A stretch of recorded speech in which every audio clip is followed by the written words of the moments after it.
Cinderella by Charles Perrault. Once upon a time there was a gentleman. After the death of his first wife, he married again. His new wife was proud and haughty, as were her two daughters.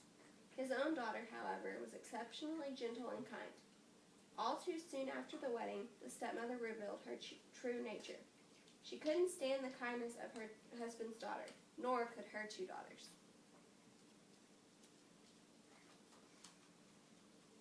The stepmother made the poor girl do all the housework and sent her to sleep on a straw mattress in the attic.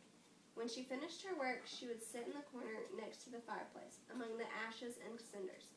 So her stepsisters, to make fun of her, called her Cinderella. But their laughter meant nothing, for Cinderella's beauty and good nature shone through even her ragged clothes. One day, the son of the king announced a grand ball. Many young ladies were invited, including the two stepsisters. The house buzzed with their excitement. They could speak of nothing else.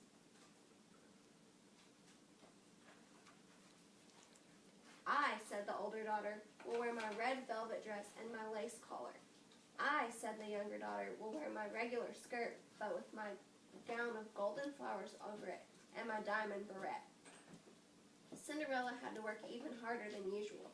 She prepared the clothes, cleaned them, and ironed them.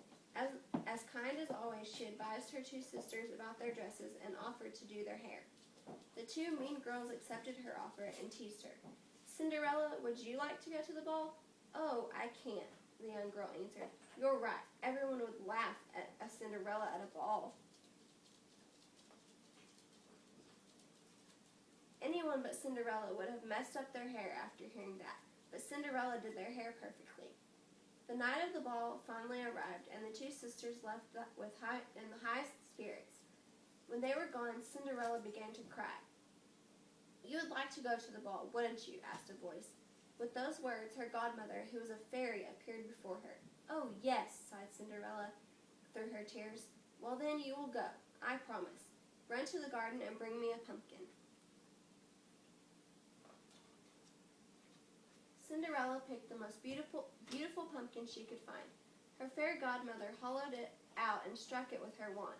The pumpkin immediately became a beautiful coach made entirely of gold. Now, Cinderella, open the mousetrap, asked the godmother.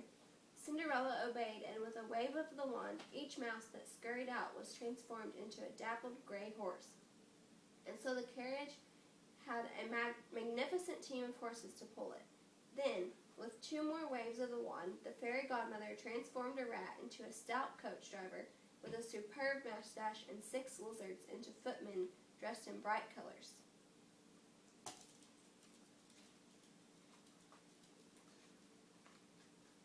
There. You have what you need to go to the ball, Cinderella. Are you pleased? Asked the godmother. Oh, yes, but I can't go in my ugly clothes. So her godmother touched her with her wand, and her rags were transformed into a gold-silver gown, embroidered with precious gems and a pair of dazzling glass slippers. She warned Cinderella, make sure you leave the ball before midnight. At midnight, everything will return to what it was before. I will, said Cinderella, and off she went.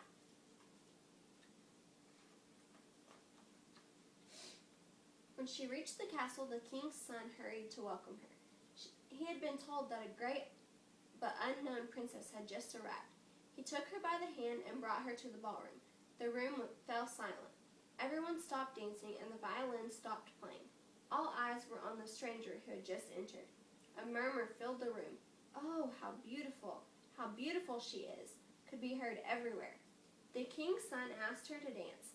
She was so graceful and so light she was admired even more. He did not leave her side for the entire evening. He spoke to her and danced with her all night.